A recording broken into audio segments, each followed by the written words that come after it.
এই যে আজকে ছেলেরা তা শুরু করেছে, 17 বছরে ভোটার হবে, চিলড্রেন ভোটার হবে, সাবালক ভোটার হবে, 18 বছরে এমপি মন্ত্রী হবে।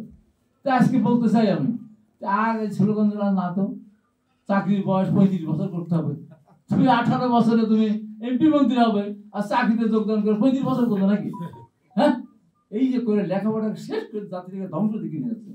বলতে হবে তো, শক্ত হয়ে বলতে হবে তো।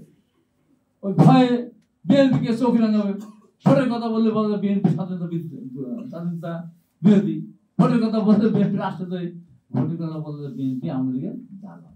আওয়ামী লীগের দালাল বিএনপি। যে আওয়ামী লীগ এত কষ্ট দিয়েছে বেগম খালেদা জিয়াকে, জিয়া রহমানকে যেভাবে ভূমির সামনে ছোট করতেছে, তার ঘটনাকে সাজা দিয়েছে, আজকে দেয়নি, সেই আওয়ামী লীগ হলো আমাদের বন্ধু।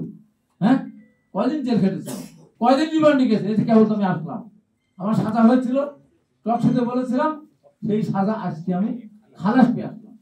তাহলে আমাদের জেল হলো, একদিন থাকলে আমরা ক্ষতিপূরণ দিয়ে দিব। জেল খাটেন না, একদিন পেঁয়াজ খেলেন না, আপনার রিমান্ডে গেলেন না, আপনি এদিকে শখ খেলেন না, দেশের মালিক হয়ে গেছেন।